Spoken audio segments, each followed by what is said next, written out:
Hello good morning all of you. याद हो तो लास्ट क्लास में हम लोगों ने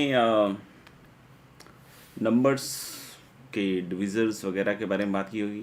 तो मेरे ख्याल से होपफुली बहुत सारी चीज़ें आपने समझ ली होंगी और नहीं जो समझा होगा उसको दोबारा देख लिया होगा। Next we are talking about summation of numbers. ये भी काफ़ी इंपॉर्टेंट है क्योंकि इससे रिलेटेड भी सवाल आते हैं। ठीक है, नंबर जोड़ने की कला। ठीक है, तो आज ये भी सिखा देते हैं, समेशन ऑफ नंबर्स। ये थोड़ा सा अजीब सा है।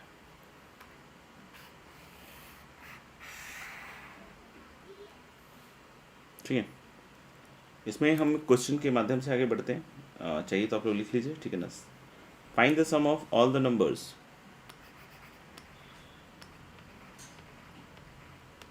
Find the sum of all the numbers greater than 10,000।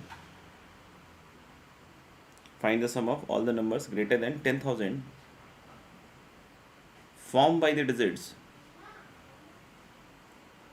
Find the number of find the sum of all the numbers. Find the sum of all the numbers greater than 10,000 formed by the digits 1, 3, 5, 7, 9. No digits being repeated. Formed by 1, 3, 5, 7, 9. No digits being repeated. मतलब इन digits का use करना है। पहली चीज़, कोई भी digit repeat नहीं होगा। आप लोग सॉल्व कीजिएगा। ठीक है ना। सॉल्व करने के बाद सॉल्यूशन देखिए। तो हालांकि कोई भी डिजिट रिपीट नहीं होगा और सबके सब 10,000 से बड़े होने चाहिए। तो बहुत ऑब्वियस है कि सारे डिजिट्स यूज़ में आएंगे और कोई भी डिजिट को रिपीट नहीं करना है। तो एक मेथड तो हम ऐसा सोच सकते हैं। मेथड कैसे सोच सकते हैं, जैसे मान लीजिए कि हम ये 5 डिजिट के नंबर बना रहे होंगे। तो सबसे पहली चीज़, अगर 1 यहाँ पे आया मान लीजिए, तो 1 यहाँ पे एज अ 1 आएगा, वही प्लेस वैल्यू फेस वैल्यू जो भी कहते हैं। लेकिन अगर यहाँ 1 आया तो दैट मीन्स 10 आ रहा है। यहाँ 1 आया 100, 1000, 10,000। समझ में आ गया। तो इस तरीके से हम लोग बोल सकते हैं कि 1 डिपेंडिंग अपॉन द प्लेस, नहीं समझ में आया, उसकी फेस वैल्यू जो है वो आ जाएगी। ठीक है, अभी हम लोग आगे बढ़ते हैं। इसमें देखिएगा सबसे पहली चीज़ क्या है, हम पहले देखिए कौन कितनी बार आ रहा है। जैसे 1 यूनिट प्लेस पे कितनी बार आएगा, तो I can say 1 unit place पे उतनी बार आएगा जितनी बार 3, 5, 7, 9 को यहाँ अरेंज कीजिएगा। तो 1 यूनिट प्लेस पे कितनी बार आएगा, 3, 5, 7, 9 जितनी तरीके से यहाँ यूज़ हो रहा है, तो 4 फैक्टोरियल 24 बार। नहीं, 3, 5, 7, 9 को यहाँ अरेंज करने के तरीके 24 होंगे। तो 1 यूनिट प्लेस कितनी बार ऑक्यूपाई करेगा, 24 बार। तो 24 into 1 is the contribution of 1 at unit place, plus tens place पे कितनी बार आएगा 1, सेम, क्योंकि 3, 5, 7, 9 इस प्लेस को छोड़ के जहाँ बचे हुए प्लेसेस पे अरेंज करेंगे। तो वहाँ पे तो कैसे आएगा, 24 into 1 तो हो गया यूनिट प्लेस का उसका कॉन्ट्रीब्यूशन, और यहाँ हो गया 24 into 10 की पावर 1 प्लस। ऐसे ही कोई बोले कि हंड्रेड्स वाले के लिए 24 into 10 square plus 24 into 10 cube, और लास्ट क्या बात पहुँचेगा बच्चों, 24 into 10 की पावर 4। ऐसे ही आएगा। सोचिए, आप कोई बोले सर ये तो 1 का कॉन्ट्रीब्यूशन आ गया टोटल, राइट। यस, 1 का आ गया। 3 का कितना होगा कॉन्ट्रीब्यूशन, तो 3 का भी वही, अगर 3 यूनिट प्लेस पे देखोगे तो एज अ 3 आएगा। तो 24 into 3 प्लस 24 into 3 into 10 की पावर 1। टेंस प्लेस पे आया ना 3 अब, तो 3 और उसका जो वैल्यू है 3 into 10 टाइप का हो जाएगा। फिर ऐसे ही 24 into 3 into 10 स्क्वायर। अब मेरे ख्याल से इतना लिखने की ज़रूरत है नहीं, आपको समझ में आ जाना चाहिए कि फाइनली कहानी यहाँ तक जाएगी। और अगर अपन को और अच्छी फील आ रही हो तो समझ में आ जाएगा कि इसके बाद 3 के बाद फिर 5 के लिए लिखना पड़ेगा, फिर 7 के लिए यही चीज़ लिखनी पड़ेगी, और फिर 9 के लिए, यानी कि 24 into 5 से लेकर 24 into 5 की पावर into 10 की पावर 4 तक ऐसे। और ऐसे ही मेरे ख्याल से 24 into 9, और जो भी देख लीजिएगा 24 into 9 into 10 की पावर 1,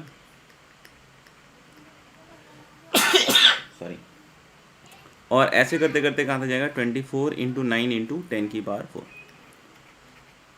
अब इन्हीं को जोड़ना होगा। जोड़ना बहुत स्मार्ट है, कोई दिक्कत नहीं है। ये देखिएगा, this is 24 into 1 of the series 1 plus 10 से 10 की पावर 4। फिर दूसरे वाले में क्या आएगा, 24 into 3 into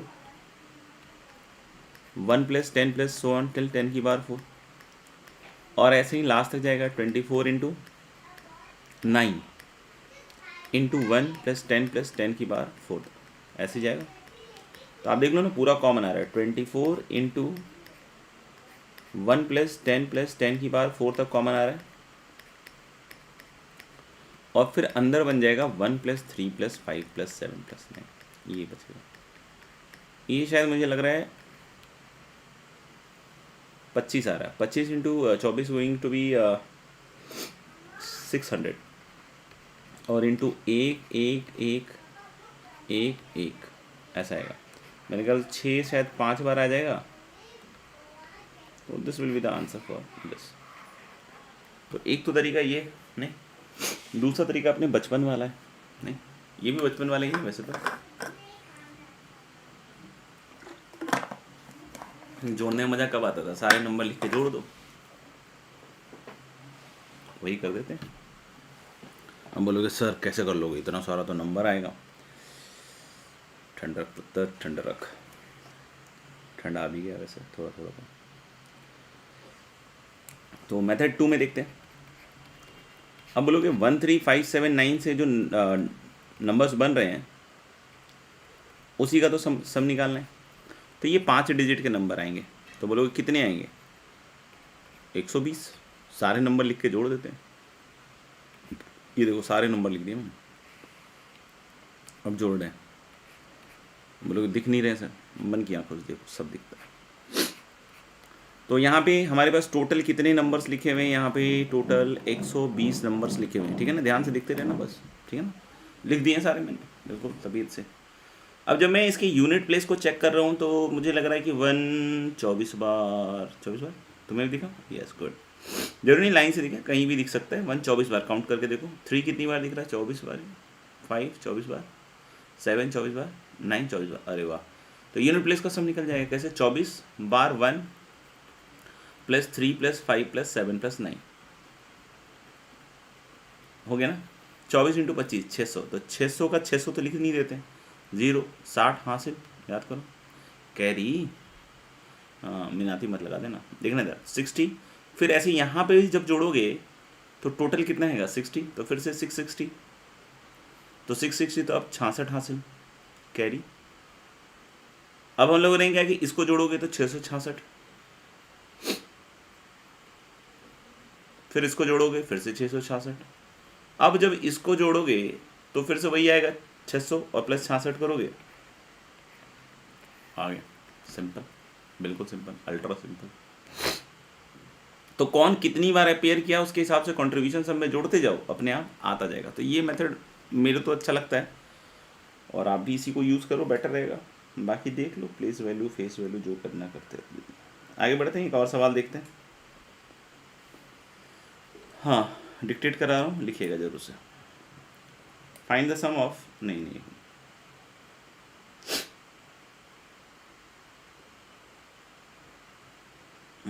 find the sum of all the numbers, find the sum of all the numbers that can be formed, find the sum of all the numbers that can be formed, find the sum of all the numbers that can be formed using all the digits.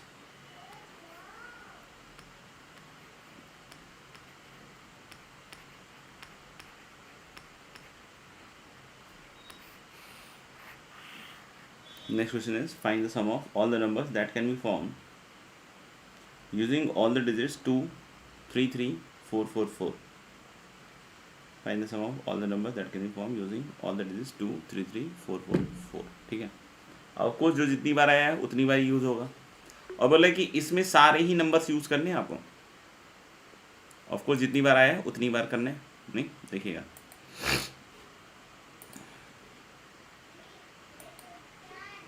तो मैंने क्या कहा कि 6 digit के numbers बनाने, तो फिर से मैं तो अपना वही रामबाण चलाता हूँ, बाकी आपको जैसे करना है वैसे कर लीजिए।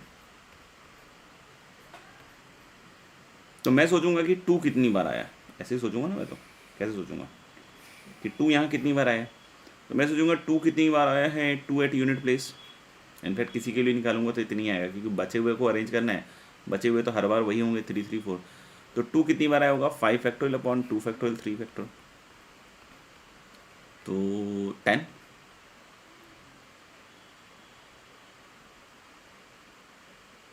क्या, अच्छा 3 कितनी बार आया होगा यूनिट प्लेस पे, तो 3 कितनी बार आया होगा यूनिट प्लेस पे, एक को पकड़ लो बाकी को नचा दो, तो 5 फैक्टोरियल अपॉन 3 फैक्टोरियल 30। 4 कितनी बार आया होगा, तो 5 फैक्टोरियल अपॉन एक 4 छोड़ दो और 2 फैक्टोरियल 2 फैक्टोरियल। ये कुछ गड़बड़ हो गया क्या, ये गड़बड़ हो गया।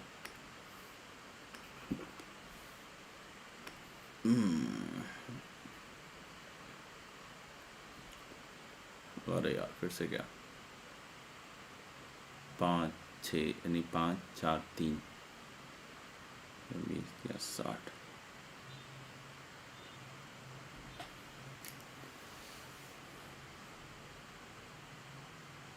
ठीक ही रहा यार 500। हाँ ये कितना हो गया, 120 बटा 4 30। 4 कितनी बार आएगा, 30 टाइम। तो यानी कि 2 यहाँ पे कितनी बार आया होगा, 10 बार, तो उसका कंट्रीब्यूशन तो 20 हो गया ना, उसका कंट्रीब्यूशन कितना हो गया 20। और 3 यहाँ कितनी बार आया होगा, 20 बार, तो उसका कंट्रीब्यूशन 60 हो गया।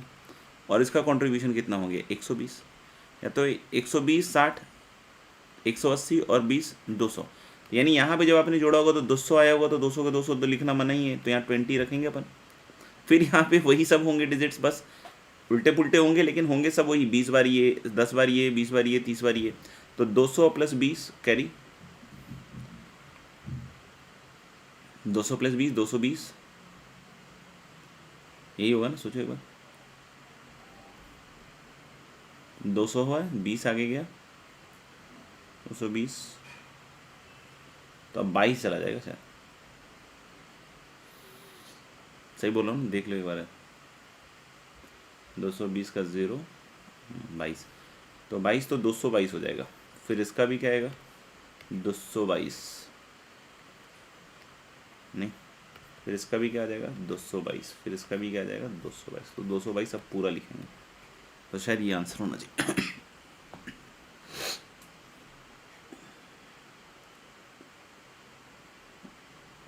ठीक है, तो ये तो हो गया summation of numbers.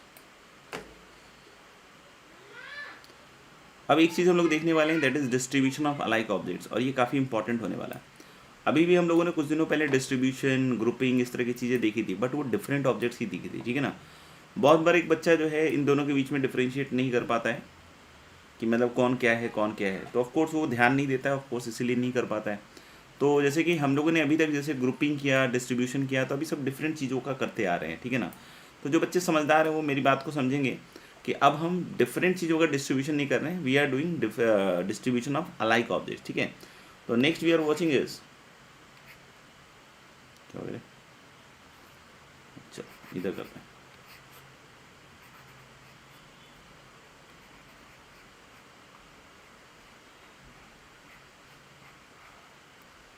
Distribution of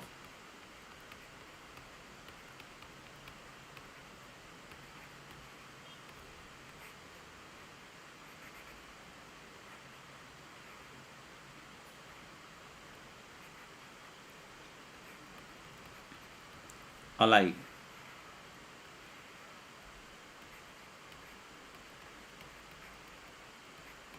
object, right?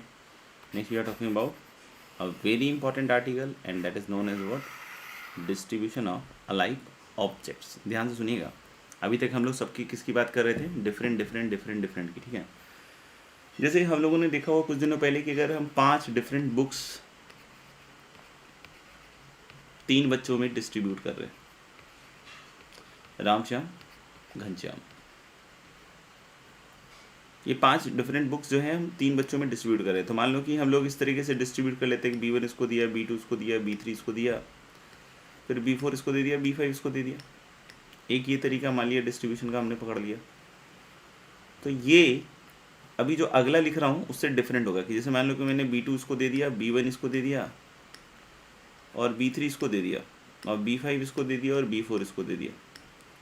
तो ये पहला वाला और ये वाला जो है वो डिफरेंट है। अब बोलोगे सर कैसे डिफरेंट है, क्योंकि पहले वाले में राम को B1 B4 किताब मिली और उसमें इसको B2 B5 मिली।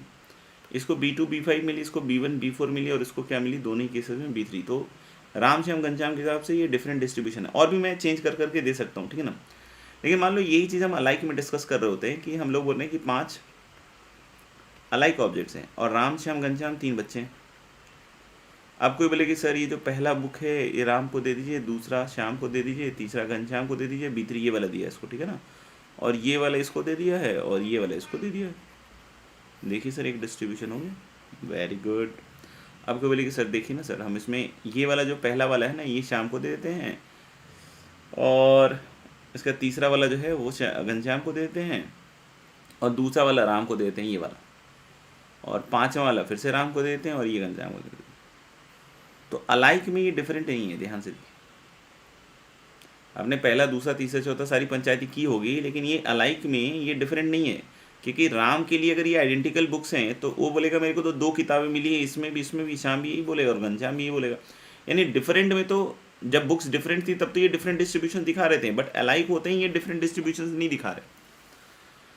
तब मेरा पहला सवाल यही है कि अलाइक में डिस्ट्रीब्यूशन चेंज कब होगा। तो अलाइक में डिस्ट्रीब्यूशन चेंज कब होगा वो अपने हिसाब से आप लिखिए एक बार, ठीक है। तो मैं क्या कहूँगा कि अलाइक में डिस्ट्रीब्यूशन तब चेंज होगा जब नंबर ऑफ ऑब्जेक्ट्स जो आप दे रहे हैं वो डिफरेंट हो। मान लीजिए कि आपने 2 2 1 दिया और फिर से 2 2 1 ही दिया, थोड़ा बहुत इधर उधर चेंज करके कि मैंने ये वाला बी वो वाला बी से रिप्लेस कर आके, तो कोई डिफरेंस नहीं आया। हाँ 2 2 1 की जगह अगर आपने फिर से दे दिया, मान लीजिए कि 1 2 2, तो फिर डिफरेंट हो गया। जैसे राम को पहले 2 दिया था, फिर श्याम को 2 और घनश्याम को 1, अब राम को 1 दिया, श्याम को 2 दिया और घनश्याम को 2 दिया, तो ये डिफरेंट है। यानी कि डिफरेंट कब होगा अलाइक में डिस्ट्रीब्यूशन, डिफरेंट तब होगा अलाइक में डिस्ट्रीब्यूशन जब नंबर ऑफ ऑब्जेक्ट्स जो हम दे रहे हैं वो डिफरेंट होने लग जाए, तभी हम लोग बोले अलाइक में क्या होगा, डिफरेंट। तो ये बात मेरे ख्याल से आपको पहले समझ लेनी चाहिए सर, ठीक है। अब सवाल ये आ सकता है फिर सर अलाइक में तो वैसे डिस्ट्रीब्यूशन नहीं हो सकता था जैसे हमने पहले किया था, ग्रुपिंग और ये सब वो सब। तो हाँ भाई ऐसे नहीं हो सकता, कैसे हो सकता है उस पर अब बात करेंगे। इस पर्टिकुलर चीज को हम लोग कहते हैं बेगर्स मेथड। एकदम भिखारी बन के आप काम कीजिएगा, ठीक है। नहीं सीखे तो फिर वही बन जाएगा जो उसका नाम। सुनिएगा ध्यान से। तो हम लोगों ने क्या कहा कि let us talk about this particular method known as beggars method.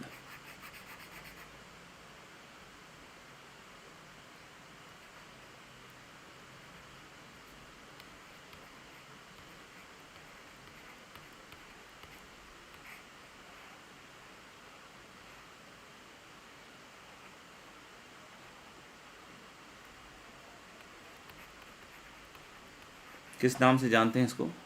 सारा शहर इसे बेगर्स मेथड के नाम से जानता है। देख लीजिए ध्यान से। बेगर्स मेथड में हम लोग क्या कह रहे हैं, जैसे मान लो कि कुछ सिक्के हैं, सिक्के सुन के हो सकता है 2-4 बच्चों के मुंह में पानी आ गया हो कि वाह मजा आया, ठीक है। तो हम लोग बोले कुछ सिक्के हैं, मान लीजिए इस तरीके से,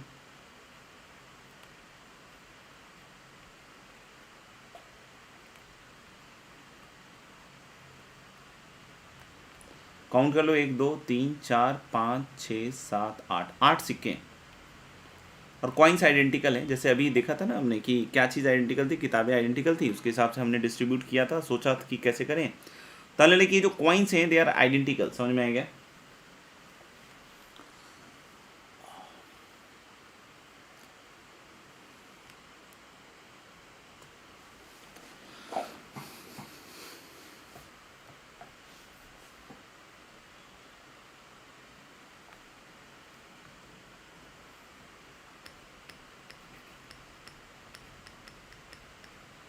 Eight identical coins to be distributed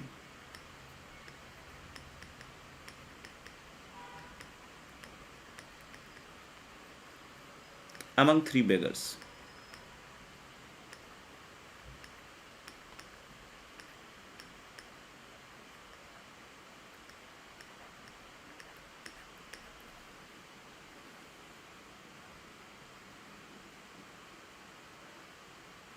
ठीक है।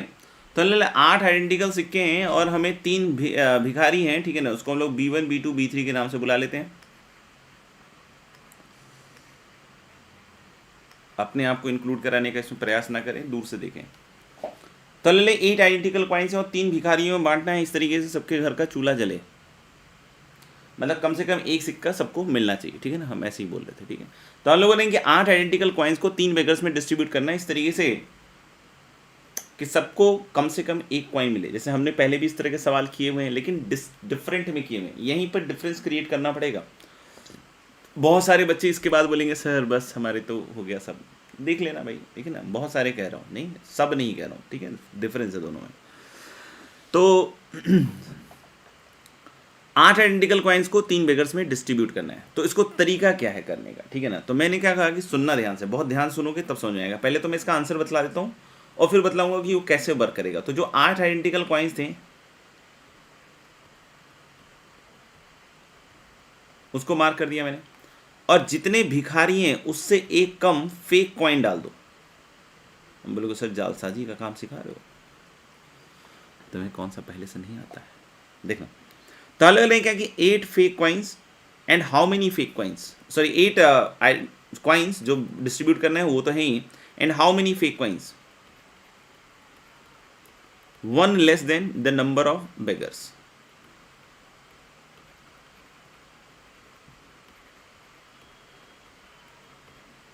One less than number of beggars. तो 3 बेगर्स हैं तो कितने फेक कॉइन, 2। पहली चीज ध्यान रखिएगा कि ये जो 2 फेक कॉइन है ये डिस्ट्रीब्यूट कतई भी नहीं होने वाला है। इसका एक पर्पस है, वो पर्पस करके वो अपने आप गायब हो जाएगा, एवोपरेट हो जाएगा, एकदम बिल्कुल उड़ जाएगा, ठीक है ना। अब इसके जितने भी अरेंजमेंट होगा, सुनना ध्यान से, the number of arrangement of, नहीं बोल देता हूं मैं, number of arrangement of these 8 identical coins and 2 fake coin is the total number of ways. फिर से बोल रहा हूं, number of arrangement of these 8 identical coins and 2 fake coins is equal to, number of arrangement of these 8 coins and 2 fake coins is equal to the number of ways, is equal to the number of ways in which, is equal to the number of ways in which 8 identical coins can be distributed between 3 beggars without any restriction. 8 identical coins can be distributed between 3 beggars without any restriction. हालांकि मैंने question में restriction लगाया था, अभी उसको छोड़ देते हैं, उस पर भी आएंगे बाद में, ठीक है ना, वेलकम, ठीक है ना, लेटर ऑन। अभी फॉर द टाइमिंग क्या बोला कि 8 आइडेंटिकल कॉइन को 3 बेगर्स में बांटना है, फ्रीली बांटना है, ठीक है। तो हमने 2 फेक कॉइन, अब इसके अरेंजमेंट कितनी तरीके से होगा, तो 8 + 2 कितना होंगे, 10 फैक्टोरियल अपॉन 8 फैक्टोरियल 2 फैक्टोरियल, यही आंसर है। क्या है answer, 10 factorial upon 8 factorial upon 2 factorial. क्योंकि मैंने क्या कहा कि जितनी तरीके से इनको अरेंज करोगे वही तरीके हैं जिसमें 8 आइडेंटिकल कॉइन को आप 3 बेगर्स में डिस्ट्रीब्यूट कर सकते हो। तो अब बच्चा पूछ सकता है कि सर ये कैसे हो रहा है, मुझे तो समझ में नहीं आ रहा है। हालांकि मैं बतला दूंगा, उसके बाद भी आपका यही रिप्लाई हो सकता है मोस्टली बच्चों का, ठीक है ना। तो आप सुनिएगा जिनको समझना हो, ठीक है, बाकी तो ठीक है।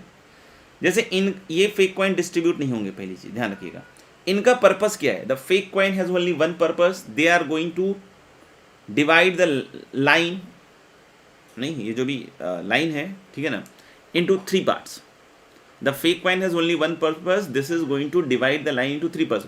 जैसे कि 10 फैक्टोरियल अपॉन 8 फैक्टोरियल 2 फैक्टोरियल में एक अरेंजमेंट ये भी है, एक अरेंजमेंट ये भी है कि नहीं, बोलो। आप बोलोगे ये अरेंजमेंट क्या कोई डिस्ट्रीब्यूशन का संकेत कर रहा है, हाँ ये डिस्ट्रीब्यूशन एक डिस्ट्रीब्यूशन का संकेत कर रहा है, जिसमें ये जो 8 की 8 कॉइन्स हैं ये बेगर 1 को गई हैं और इनके बीच का एक स्पेस है और एक इसके आगे का है। तो इधर 0 कॉइन्स और इधर 0 कॉइन्स होने का मतलब क्या है कि B2 और B3 को कुछ नहीं मिला। समझ में आ गया ना क्या मिला है, कुछ नहीं मिला। तो मान लो कि 8 कॉइन्स जो है वो B1, आप कोई बोले कि सर इसके अरेंजमेंट तो बहुत तरीके से पॉसिबल है। हाँ बेटा देखो, मान लो कि इसके अधिक फेक कॉइन अपन ने इसके अरेंजमेंट कर रहे हैं सबके, ठीक है ना। मान लो ऐसे आ गया, फिर ऐसा आ गया और फिर ऐसा आ गया, मान लीजिए। आप सोचना, खुद से बना के देखना, ठीक है ना। बाकी मैं बस यहीं पे स्टॉप करूंगा, ठीक है।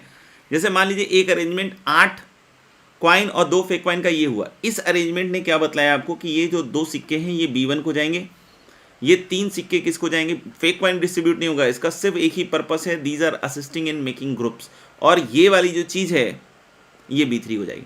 कोई बोले सर इसमें तो फिर तो वो मिला ही नहीं, कि जैसे B1 को आपने 2 दे दिया, इसको 3, इसको 3, B1 को 3 और B2 को 2 और B3 को 3, तो वो भी होगा। क्योंकि जब आप अरेंज कीजिएगा तो ये भी चीज़ आएगी। तो अब कुछ बच्चों के चेहरे पे मुस्कान आ गया होगा कि हाँ सर आ जाएगा, ठीक है ना। तो हम लोग बोल सकते हैं कि 3 2 3, ऐसा भी तो हुआ होगा ना अरेंजमेंट। तो इसमें B1 को 3 मिला होगा, B2 को 2 मिला होगा और B3 को फिर से 3। तो आप जो भी अरेंजमेंट सोच सकते हैं कि 8 सिक्कों को मैं इन भिखारियों में ऐसे बांटना चाहता हूँ। कोई बोले कि नहीं सर मैं B1 को 1 और B2 को 7 देने वाला हूँ, क्यों, क्योंकि B3 जो था उसको मैं बिल्कुल कुछ नहीं देना चाहता हूँ। मतलब ऐसा कुछ भी उसका हो सकता हो, ठीक है ना। हो सकता हो कि उसने कभी भिखारी बनने का काम किया हो तो कंपटीशन दे दिया हो B3 ने ज़्यादा, तो B3 को नहीं देना चाहता है वो बच्चा। समझ में आएगा, हो सकता है आप में से कोई भी हो सकता है। तो हम लोगों ने बोला क्या है कि इस तरीके से अगर मान लीजिए कि ऐसा है तो एक डिस्ट्रीब्यूशन ऐसा भी आया होगा।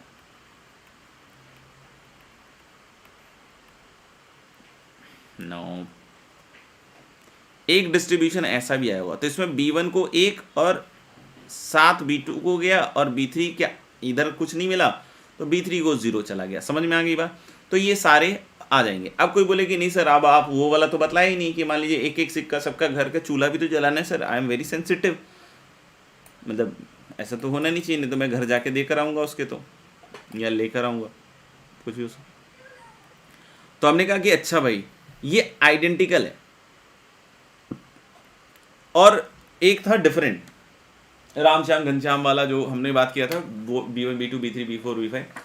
तो वहाँ B1 पहले B2 को B1 किसी को दे रहे हो, B2 किसी को दे रहे हो, B3 किसी को दे रहे हो, या B3 B2 B1 दे रहे हो, तो वहाँ पे डिफरेंस ऑफ ऑर्डर हो रहा है या डिस्ट्रीब्यूशन में चेंज हो रहा है, ये बोलो ज़्यादा बेटा। लेकिन ये आइडेंटिकल सिक्के हैं, पहला इसको दे दो दूसरा उसको दे दो किसी को दे दो, कोई फर्क नहीं पड़ता है। तो अगर सबके घर का चूल्हा जलाना है मेरे दोस्त, आपने रिस्पॉन्सिबिलिटी उठा ली है, ठीक है, तो हम लोग बोले पहले एक एक सिक्का जो है चुपके से इसके हाथ में पकड़ा दो, क्योंकि आइडेंटिकल है तो कुछ फर्क पड़ना नहीं है। अब क्या करो कि एक एक सिक्का पकड़ाने के बाद अब इन 5 आइडेंटिकल कॉइन्स को डिस्ट्रीब्यूट कर दो। ये डिफरेंट में वर्क नहीं करेगा, डिफरेंट में जैसे ही करोगे तो सब ओवर काउंटिंग रिपीटिशन बहुत सारी चीजें होंगी। यहां पे इसलिए वर्क करेगा क्योंकि ये सिक्के आइडेंटिकल हैं। तो हमने बोला B1 B2 B3 को एक सिक्का 3 सिक्के पकड़ा दिए और 5 को अब 3 भिखारियों में कैसे बांट सकते हैं, फिर से 2 फेक कॉइन। तो इनका अरेंजमेंट क्या हो गया साहब, 7 फैक्टोरियल अपॉन 5 फैक्टोरियल 2 फैक्टोरियल, हो गया खत्म। इसमें इस चीज़ की भी सुविधा है कि नहीं यार वो भिखारी थोड़ा सा ज़्यादा पसंद आया था उसको 2 सिक्के देने, हमने बोला तो भाई तू चुपके से 2 सिक्के पकड़ा दे अब उसको और बचे हुए को बांट दे। समझ में आ गया। तो आइडेंटिकल में ये फ़ायदा है, समझ में आ गया। लेकिन हाँ यही डिफरेंट रहता और आपने ऐसे पहले एक एक पकड़ा दिया होता फिर उसका डिस्ट्रीब्यूट कर रहे होते, तो जो पहले पकड़ाया फिर डिस्ट्रीब्यूट किया या फिर जो उल्टा पुल्टा होगा तो उसमें रिपीटेशंस वगैरह आ जाएंगे तो गड़बड़ा जाएगा। तो समझ में आ गया मेरे ख्याल से बेगर्स मेथड की अलाइक को कैसे डिस्ट्रीब्यूट करना है, विद रिस्ट्रिक्शन विदाउट रिस्ट्रिक्शन सब बतला दिया मैंने, ठीक है। बाकी अब कुछ क्वेश्चंस डिक्टेट करवा रहा हूँ, आप लोग लिखते जाइए।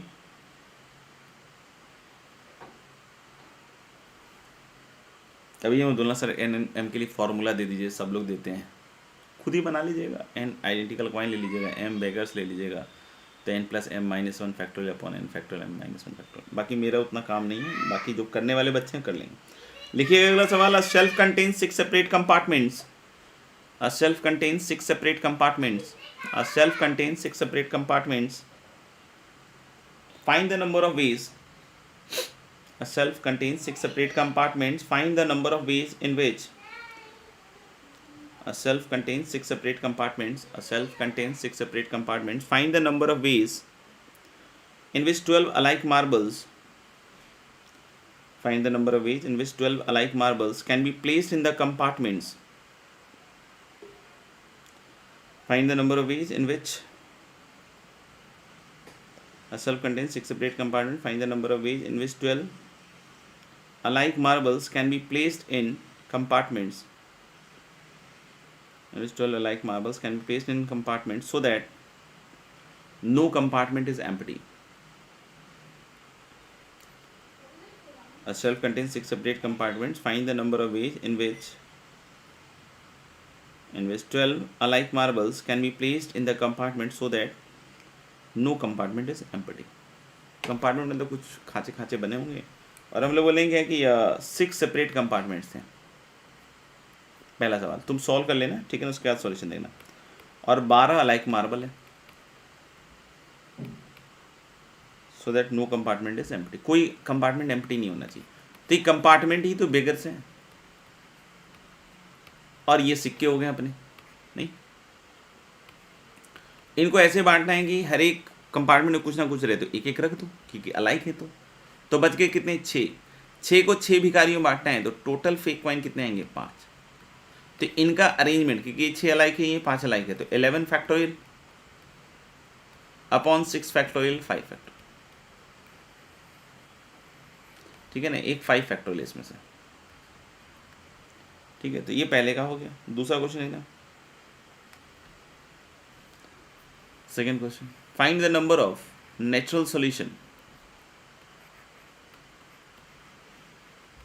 Find the number of natural solution of the equation x plus y plus z equals 102. Find the number of natural solution of the equation x plus y plus z equal to 102. करिए, solve करने के बाद देखिएगा solution. तो natural solution निकालना है। तो जैसे कोई बोले कि सर इसमें 100, 1, is this a natural solution? Yes, क्योंकि एक्स वाई जेड जो वेरिएबल हैं उसके सॉल्यूशन नेचुरल है। जैसे अगर कोई बोले कि नहीं sir 102, 0, this is not a natural solution, क्योंकि हम लोगों ने इसमें 0, 0 नेचुरल नहीं है। तो नेचुरल सॉल्यूशन का मतलब X Y Z will take क्या, नेचुरल नंबर्स वैल्यूज। तो ये तो 102 क्या हो गए, क्वाइंस। इसी को तो बांटना है, किस में, इन वेरिएबल्स को भिखारी मान लीजिए। लेकिन अभी जो बांटना है तो सबके पास एक तो कम से कम होनी चाहिए, क्योंकि नेचुरल सॉल्यूशन है। तो 102 में से एक तीनों बेगर्स को हमने पहले पकड़ा दिया, क्योंकि आइडेंटिकल, इसलिए कोई दिक्कत नहीं होगी। अब हम लोग बोले कि यार 99 सिक्के बच गए। अब 99 को अगर 3 भिखारी में बांटना है तो कितने फेक कॉइन आएंगे, 2। तो 99 + 2 is going to be 101c2। अब कोई बोले सर 101c2 कैसे लिख दिया? भाई 101 अपॉन 99 फैक्टोरियल 2 फैक्टोरियल, यही तो होता है, और क्या होता है। थोड़ा दिमाग लगा लिया करो कहीं कहीं।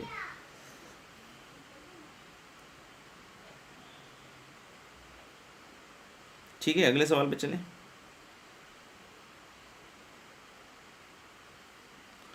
Find the number of different dissimilar terms in the expansion of, find the number of different dissimilar terms in the expansion of x1 plus x2 plus x3 till xn whole raised to the power m.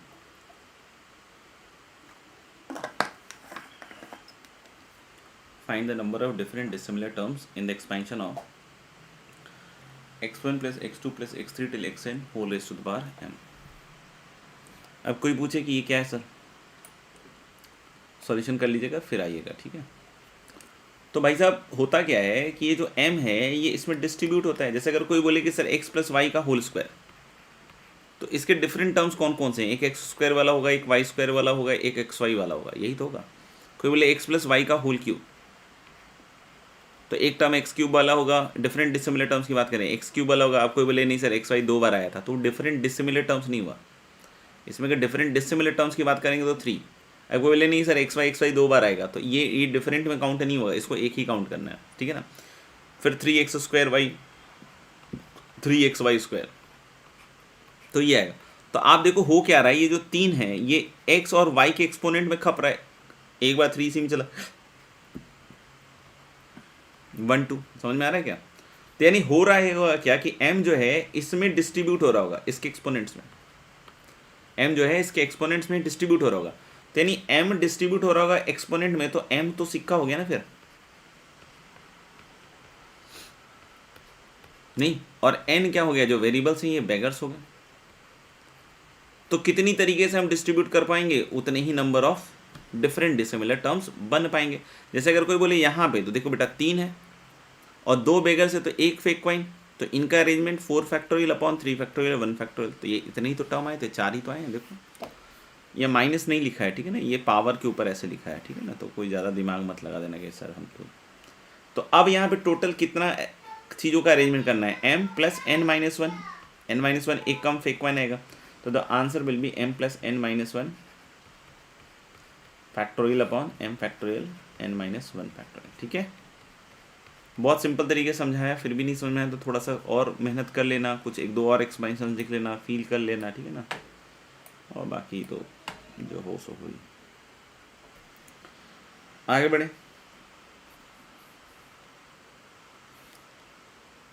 Next is find the number of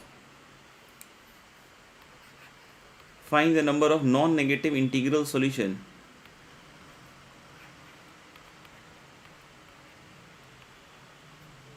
find the number of non-negative integral solution of the inequality. Find the number of non-negative integral solution of the inequality x plus y plus z plus t less than equal to 30. Find the number of non-negative integral solution of the inequality x plus y plus z plus t less than equal to 30. x plus y plus z plus t less than equal to 30. तो करिए solve. ये बोल रहा है find the number of non negative integral solution of the inequality this, right. तो इस तरह का कभी भी इनइक्वालिटी हो ना तो एक नया वेरिएबल w आप जोड़ दीजिए या कोई भी एक नया वेरिएबल जोड़ दीजिए. उसको हम लोग डमी वेरिएबल वैसे तो कहते हैं, we call it as dummy variable. और हम ये नया जो वेरिएबल या डमी वेरिएबल ऐड कर रहे हैं सच दैट कि ये 30 के बराबर हो जाए. अब हम लोग क्या कहते हैं कि इसके जो सॉल्यूशंस हैं वही इस इनइक्वालिटी के सॉल्यूशन होंगे. अब लोग सर इतना कैसे श्योर हो गए? जैसे देखो बेटा क्या है कि जो भी इस इनइक्वालिटी के नॉन नेगेटिव इंटीग्रल सॉल्यूशंस हैं और हम लोग जो इसके नॉन नेगेटिव इंटीग्रल सॉल्यूशंस हैं वो दोनों सेम होंगे. बोलो कैसे? जैसे मान लो कि W जब 30 कॉइन्स को डिस्ट्रीब्यूट करोगे, W मान लो पूरा का पूरा 30 ले लिया, तो x plus Y plus Z plus T equal to 0 का सॉल्यूशन आएगा जो इसमें आएगा लेस देन इक्वल टू 30 में. कोई बोले W29 ले लिया सर, तो W29 ले लिया तो भाई x plus Y plus Z plus T equal to 1 का सॉल्यूशन आएगा जो कि इसमें आएगा, क्योंकि x plus Y plus Z plus T less than equal to 30 में 0 1 2 3 4 5 से लेकर 30 तक के जो सॉल्यूशन है सब आएंगे. जैसे x plus Y plus Z plus T less than equal to 30 में कौन कौन से सॉल्यूशन आएंगे? एक तो आएगा x plus Y plus Z plus T equal to 0, एक आएगा x plus Y plus Z plus T equal to 1, और इस तरीके से x plus Y plus Z plus T equal to 30 तक के सॉल्यूशन. तो क्या सारे सॉल्यूशन इसमें इंक्लूडेड है? यस. W जब 30 लेगा तो x plus Y plus Z plus T equal to 0 के सॉल्यूशन इसमें अपने आप मिल जाएंगे. W1 लेगा, क्योंकि ये सब डिफरेंट केसेज है. W29 लेगा, 28 लेगा और W30 तक जा सकता है, सॉरी W0 तक जा सकता है. तो W जब 0 लेगा तो x plus Y plus Z plus T equal to 30 के सॉल्यूशन मिल जाएंगे. तो सारे सॉल्यूशन इसमें प्रेजेंट होंगे. समझ में आ गया? तो मैंने क्या कहा कि 30 को इन 5 में बांट दो, तो 30 को 5 बेकर से बांटोगे तो 4 फेक वन आएगा, तो this is 34 C4. Very easy to understand. ठीक है, चलिए अगले सवाल पे चलते हैं. लिखिएगा find the number of points, find the number of points with integral coordinates, find the number of points with integral coordinates that lie inside a triangle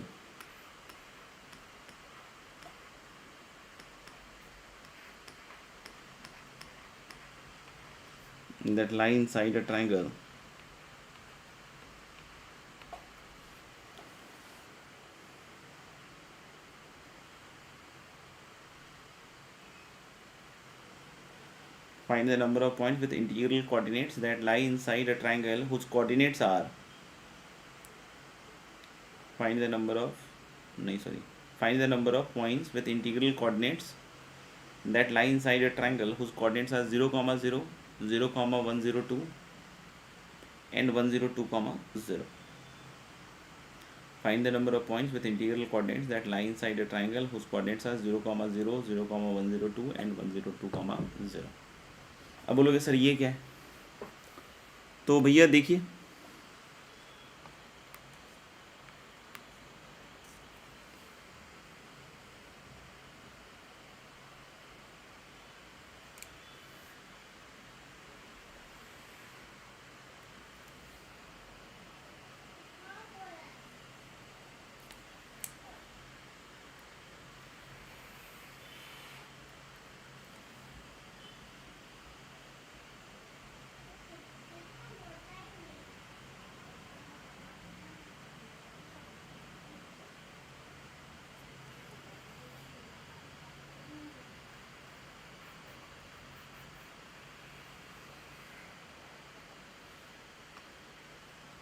देखिए तो हम लोग मान लेते हैं कि ये वाला पॉइंट है आपका 102, 0 और ये पॉइंट है मान लीजिए 0, 102 और ये पॉइंट है 0, 0. हालांकि इसको सॉल्व कर लीजिएगा आप खुद से, फिर बात करेंगे अपन. देखिए हालांकि हम लोग बोल सकते हैं क्या कि इसको हम लोग नॉर्मल काउंटिंग से भी कर सकते हैं, जैसे हम लोग 1,0 वाले पॉइंट को पकड़े हैं,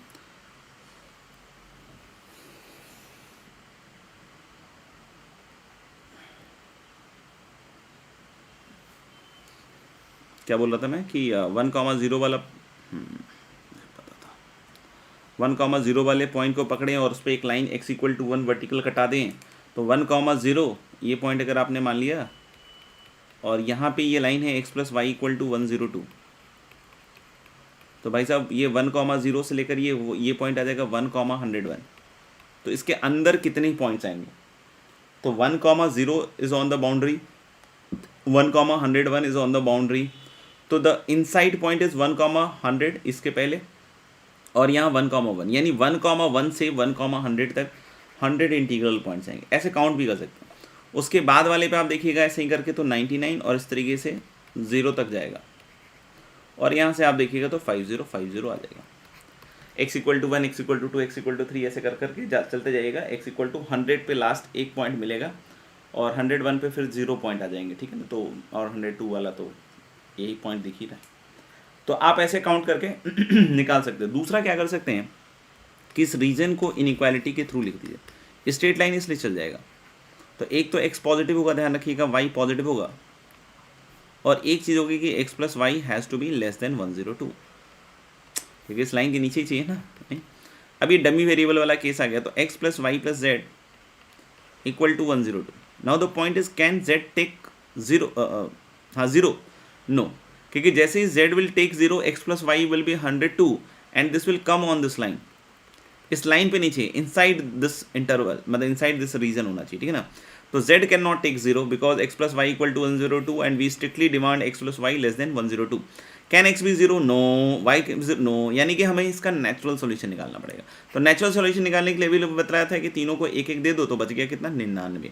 99 को 3 भिखारी में तो 2 फेक कॉइन लोगे तो 101 फैक्टोरियल अपॉन 99 फैक्टोरियल 2 फैक्टोरियल, और ये फिर से आपका क्या आ जाएगा? 50। तो इस तरीके से इनइक्वालिटी लिख के भी इस पर्टिकुलर केस को आप सॉल्व कर सकते हैं। Otherwise most of the problems में अगर कुछ अजीब सा है ग्राफ तो काउंटिंग करनी पड़ेगी। अगले सवाल पे चलते हैं। अगला सवाल लिखिएगा, there are unlimited number of red, white, blue and green balls. There are unlimited number of red, white, blue and green balls. Next question. There are unlimited number of red, white, blue and green balls. Bracket देख के लिखिएगा। Balls are all alike except for the color. There are unlimited number of red, white, blue and green balls. Bracket लिखिएगा। Balls are all alike except for the color. Balls are all alike except for the color. Balls are all alike except for the color. पहला part है balls are all alike except for the color. पहला part है find the number of ways in which a selection of 10 balls can be made. पहला part है find the number of ways in which a selection of 10 balls can be made. Find the number of ways in which a selection of 10 balls can be made. दूसरा part है find the number of ways. दूसरा part है find the number of ways in which each selection of 10 balls. Find the number of ways in which each selection of 10 balls. Find the number of ways in which each selection of 10 balls contain. Find the number of ways in which each selection of 10 balls contain. Find the number of ways in which each selection of 10 balls contain balls of all 4 different color. Find the number of ways in which each selection of 10 balls contains ball of all 4 different color. All 4 different color. पहले part में बोल रहा है कि 10 selections लेने हैं इसके without any restriction. तो मान लो इसमें से x1, इसमें से x2, इसमें से x3 और इसमें से x4 ले लिया। इनफैक्ट ये कलर्स ही भिखारी हो जाएंगे। और हम लोग लें क्या कि 10 सिक्के क्योंकि इनका सम 10 होना चाहिए ना, 10 बॉल्स लेने हैं हमारे को, ठीक है ना, 10 बॉल्स लेने हैं। और एक कलर्स को आप भिखारी सोचिए, या फिर ऐसे देख लीजिए कि रेड हमने x1 लिए, वाइट x2 लिए, ब्लू x3 और ग्रीन x4 लिए, और इनका सम टोटल 10 पहुंचना चाहिए, ठीक है। तो 10 को जैसे ही इसमें बांट दोगे, मान लो कि 5 इसको दे दिया, 4 इसको दे दिया, 1 इसको दे दिया, इसको 0 दे दिया, पहले पार्ट की बात कर रहे थे, यानी कि 5 रेड बॉल लिया आपने, 4 वाइट, 1 ब्लू और 0 ग्रीन लिया। ऐसे आप जितनी तरीके से डिस्ट्रीब्यूट कीजिएगा 10 को इनके बीच में, वही नंबर ऑफ बेज होंगे जिसमें आप एक्चुअली उतने नंबर्स ऑफ बॉल निकाल लोगे। तो 10 को 4 भिखारियों में डालोगे तो 3 फेक कॉइन आएगा, तो यानी कि 13 फैक्टोरियल अपॉन 10 फैक्टोरियल 3 फैक्टोरियल। ये तो पहले का आंसर आ गया। दूसरा, हर एक का एक कलर का तो आना ही चाहिए। तो ये तो सिंपल है ना कि 10 में से एक एक तो पहले सबको दे दो। तो अब बच कितने गए? 6। तो 6 को अब बांटना है इसमें, तो 6 + 3 फेक कॉइन, तो 9 factorial upon 6 factorial 3 factorial. Solutions करके सॉल्यूशंस देखिएगा, डायरेक्ट देख रहे हैं तो लाइफ एंजॉय कर रहे हैं, बाद में नहीं कर पाएंगे। अगला सवाल लिखिएगा, A supermarket offers ice creams of 10 different varieties. A supermarket offers ice creams of 10 different varieties. A supermarket offers ice creams of 10 different varieties. A supermarket offers ice creams in 10 different varieties. A supermarket offers ice cream in 10 different varieties. आगे लिखिएगा, ice creams of each variety are identical. Ice creams of each variety are identical. Ice creams of each variety are identical. आगे लिखिएगा, in how many ways 4 ice creams can be selected? In how many ways 4 ice creams can be selected? पहला part है without any restriction. In how many ways 4 ice creams can be selected? पहला part है without any restriction, और दूसरा part है at least 2 ice creams of same variety are taken. At least 2 ice creams of same variety are taken. At least 2 ice creams of same variety are taken. तो simple सही है। तो 10 different varieties हैं, तो हम उसको V1 V2 V3 till V10 कह देते हैं, और 4 आइसक्रीम सेलेक्ट करने हैं विदाउट एनी रिस्ट्रिक्शन। तो फिर से जैसे भी हमने रेड वाइट ब्लू ग्रीन कहा था, वैसे ही ये 4 की जगह 10 हो गए। और फिर से ये आइसक्रीम सेलेक्ट ही करने ना, मान लो कि इससे x1 लिया तुमने, फिर से वैसे ही है x2 लिया और ऐसे x10। तो हमने क्या बोला था कि x1 से लेकर x10 तक का जो सम है वो 4 होना चाहिए, क्योंकि 4 ही आइसक्रीम सेलेक्ट करने, नहीं तो किसी से 0 भी आएगा तो यानी वो वैरायटी नहीं लिया जाएगा, ठीक है ना। किसी को 4 दे दिया आपने, मान लीजिए 4 x1 को दे दिया, मतलब V1 वैरायटी के 4 आइसक्रीम्स लिए होंगे आपने, समझ में आ रही बात। तो अलग कि 4 को 10 में बांटना है तो प्लस 9 फेक कॉइन आएगा। तो सिंपल है, पहला अलग 13 फैक्टोरियल 4 फैक्टोरियल 9 फैक्टोरियल, ये पहले पार्ट का आंसर होगा। अब कोई बोले दूसरे में at least 2 ice creams of the same variety must be taken, तो at least 2 ice creams of the same variety must be taken, तो उसका एक सिंपल सा मतलब हो गया दोस्त मेरे कि जैसे x1 से लेकर x10 तक का सम जो है 4 है, ठीक है। मान लो कि आपने इसको 2 दे दिया और बाकी इसको 1 दे दिया और बाकियों को 0 दे दिया, तो ये क्वेश्चन के कंडीशन को सेटिस्फाई करता है कि at least 2 ice creams of same varieties taken. कोई बोले कि सर 4 को मैंने इसको 2 दे दिया और इसको भी 2 दे दिया, तो दिस इज ऑल्सो पॉसिबल, क्योंकि बोल रहा है at least 2 ice creams of the same variety are taken. कोई बोले कि चारों के चारों मैंने इसमें ले लिया, तो ये भी सेटिस्फाइड है। सेटिस्फाइड कौन सा नहीं होगा? जैसे मान लीजिए कि आपने x1 को 1 दिया, x2 को 1 दिया, x3 को 1 दिया और x10 को 1 दिया, ये सेटिस्फाइड नहीं है, क्योंकि इसमें at least 2 ice creams of the same variety are not taken, यानी सिर्फ यही इनवैलिड है। जब चारों की चारों आइसक्रीम्स अलग अलग वेराइटीज आएंगे, उसके अलावा कोई भी तरीका देखिएगा तो किसी ना किसी वेराइटी का 2 आइसक्रीम तो प्रेजेंट होगा ही होगा।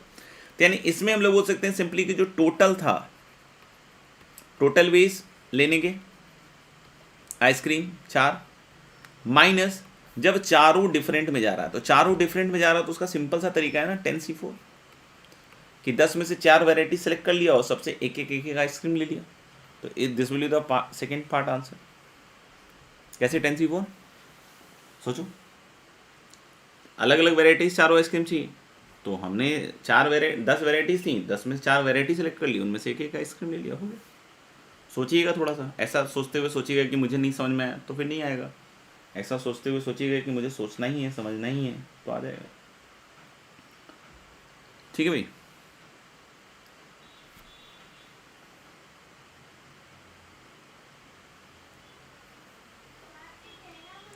तो ये तो कुल आज की कहानी हो गई। होमवर्क में अगर एक्सरसाइज 4 में जो बचा है या एक्सरसाइज 3 में जो बचा है,